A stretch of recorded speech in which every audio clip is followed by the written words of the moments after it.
So ದೇವಸ್ಥಾನ enter ಆಗ್ತಿದ್ದಂಗೆ right ಸೈಡಲ್ಲಿ ನಿಮಗೆ ಕೌಂಟರ್ ಸಿಗುತ್ತೆ. ಆ ಕೌಂಟರ್ ಮುಂದೆ ಮತ್ತೆ ಬುಟ್ಟಿಗಳಿಕ್ಕಿ ಅದರಲ್ಲಿ ತೆಂಗಿನಕಾಯಿಗಳು ಇರುತ್ತೆ. ಅದರಲ್ಲಿ ಒಂದು ತೆಂಗಿನಕಾಯಿನ ತಗೊಂಡು ಮತ್ತೆ ನೀವು ಕೌಂಟರಲ್ಲಿ ₹150 ಪೇ ಮಾಡಿದ್ರೆ ನಿಮಗೆ ಒಂದು ರಸೀದಿ ಕೊಡ್ತಾರೆ. ಆ ರಸೀದಿಲಿ ಲಾಸ್ಟ್ ಡೇಟ್ ಯಾವತ್ತಿರುತ್ತೆ ಅದನ್ನು ಮೆನ್ಷನ್ ಮಾಡಿರ್ತಾರೆ ಮತ್ತು ನಿಮ್ಮದು ರಿಸಿಪ್ಟ್ ನಂಬರ್ ಬರ್ತಿರುತ್ತೆ. ಅದರ ಜೊತೆಗೆ ನಿಮಗೆ ಒಂದು ತೆಂಗಿನಕಾಯಿ ನೀವೇ ತಗೊಂಡಿರ್ತೀರ, ಅದ್ರ ಜೊತೆಗೆ ಒಂದು ದಾರ ಕೊಡ್ತಾರೆ ಮತ್ತು ಮಂತ್ರ ಇರೋ ಒಂದು ಕಾರ್ಡ್ ಕೊಡ್ತಾರೆ. ಅದನ್ನು ತಗೊಂಡು ಕೌಂಟರ್ಗೆ ಆಪೋಸಿಟಲ್ಲೇ ಒಂದು ಬುಕ್ ಸ್ಟಾಲ್ ಅಂತ ಇರುತ್ತೆ. ಬುಕ್ ಸ್ಟಾಲ್ ಅಂದರೆ ಅಲ್ಲಿ ಪ್ರಸಾದ ಎಲ್ಲನ ಮಾರ್ತಾರೆ. ಅಲ್ಲಿಗೆ ಹೋಗಿ ನೀವು ನಂಬರ್ನ ಬರ್ಸ್ಕೋಬೇಕಾಗುತ್ತೆ. ಇಲ್ಲ ಅಂದರೆ ದೇವಸ್ಥಾನ ಒಳಗಡೆನೇ ಅಲ್ಲಿ ನಂಬರ್ ಬರ್ಕೊಡ್ತಾರೆ. ಆ ನಂಬರ್ ಬರ್ಸ್ಕೊಂಡಾದ್ಮೇಲೆ ನೀವು ಅರ್ಚಕರ ಮುಂದೆ ಕೂತ್ಕೋಬೇಕಾಗುತ್ತೆ. ಅಲ್ಲಿ ಮಂತ್ರಪಠನೆ ಮಾಡಿಕೊಟ್ಟು ಯಾವ ಥರ ಮಾಡೋದು ಅಂತ ಹೇಳ್ತಾರೆ. ಸೊ ಆ ವಿಧಾನ ಬಂದುಬಿಟ್ಟು 4 ದಿನ ನೀವು ಟೆಂಪಲ್ಗೆ ಬರಬೇಕಾಗಿರುತ್ತೆ. ಅದ್ರ ಜೊತೆಗೆ ನೀವು 14 ಪ್ರದಕ್ಷಿಣೆ ಹಾಕಬೇಕಾಗಿರುತ್ತೆ ನೀವು ದೇವಸ್ಥಾನ ಸುತ್ತ.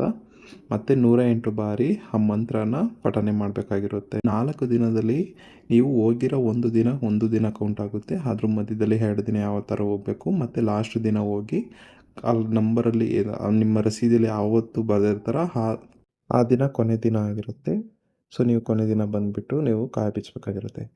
ಸೊ ಇಷ್ಟು ವಿಧಾನ ಬಂದುಬಿಟ್ಟು ತೆಂಗಿನಕಾಯಿ ಕಟ್ಟೋ ದಿನ ಆಗಿರುತ್ತೆ. ಸೊ ಇದರಲ್ಲಿ ನೀವು 4 ದಿನ ಬಂದುಬಿಟ್ಟು ನೀವು ದೇವಸ್ಥಾನ ಹೋಗಬೇಕು, 16 ಪ್ರದಕ್ಷಿಣೆ ಹಾಕಬೇಕು ಮತ್ತು 108 ಬಾರಿ ಪ್ರತಿನಿತ್ಯ ಮಂತ್ರಪಠನೆ ಮಾಡಬೇಕು. ಇದ್ರ ಜೊತೆಗೆ ಸ್ಮೋಕಿಂಗ್ ಮತ್ತು ಮದ್ಯಪಾನ ಮಾಡೋಂಗಿರೋಂಗಿಲ್ಲ ಮತ್ತು ಮಾಂಸಾಹಾರ ಸೇವನೆ ಕೂಡ ಮಾಡೋಂಗಿರೋಂಗಿಲ್ಲ. ಸೊ ಇಷ್ಟು ವಿಧಾನ ಬಂದುಬಿಟ್ಟು ತೆಂಗಿನಕಾಯಿ ಕಟ್ಟೋ ದಿನ ಆಗಿರುತ್ತೆ. ಸೊ ಇವಾಗ ಬಂದುಬಿಟ್ಟು ತೆಂಗಿನಕಾಯಿ ಬಿಚ್ಚೋದು ಯಾವ ರೀತಿ ಮಾಡಬೇಕು ಅಂದರೆ, ನಿಮ್ಮ ರಸೀದಿಲಿ ಯಾವ ದಿನ ಇರುತ್ತೆ ಆ ದಿನ ಹೋಗಿ ತೆಂಗಿನಕಾಯಿನ ಬಿಚ್ಚಿಬಿಟ್ಟು ಅಲ್ಲಿ ಅರ್ಚಕರ ಮುಂದೆ ಕೂತ್ಕೊಂಡ್ರೆ ಅರ್ಚಕರು ಮಂತ್ರಪಠನೆ ಮಾಡಿ ಹೇಳ್ಕೊಡ್ತಾರೆ ಯಾವ ಥರ ಕಂಪ್ಲೀಟ್ ಮಾಡಬೇಕು ಅಂದ್ಬಿಟ್ಟು. ಸೊ ಅದ್ರಲ್ಲಿ ಬಂದುಬಿಟ್ಟು ನೀವು ತೆಂಗಿನಕಾಯಿ ಬಿಚ್ಚಾದ್ಮೇಲೆ ಅರ್ಚಕರು 1, 2, 3 ಮಂತ್ರ ಹೇಳ್ಕೊಡ್ತಾರೆ. ಮಂತ್ರ ಆದಮೇಲೆ ನೀವು ಕೈ ಕಟ್ಟಿರೋ ದಾರ ಬಿಚ್ಚಬೇಕಾಗುತ್ತೆ.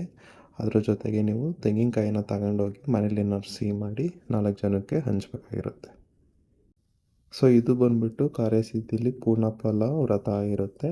ಸೊ ಇನ್ಫಾರ್ಮೇಷನ್ನು ಇಷ್ಟ ಆಗಿದರೆ ನಿಮಗೆ ದಯವಿಟ್ಟು ಸಪೋರ್ಟ್ ಮಾಡಿ. ಇನ್ನೂ ಏನಾದರೂ ಇನ್ಫಾರ್ಮೇಷನ್ ಬೇಕಾಗಿತ್ತು ಅಂದರೆ ಕಮೆಂಟ್ ಬಾಕ್ಸಲ್ಲಿ ಕಮೆಂಟ್ ಮಾಡಿರಿ, ಅದಕ್ಕೆ ನಾನು ರಿಪ್ಲೈ ಮಾಡ್ತೀನಿ.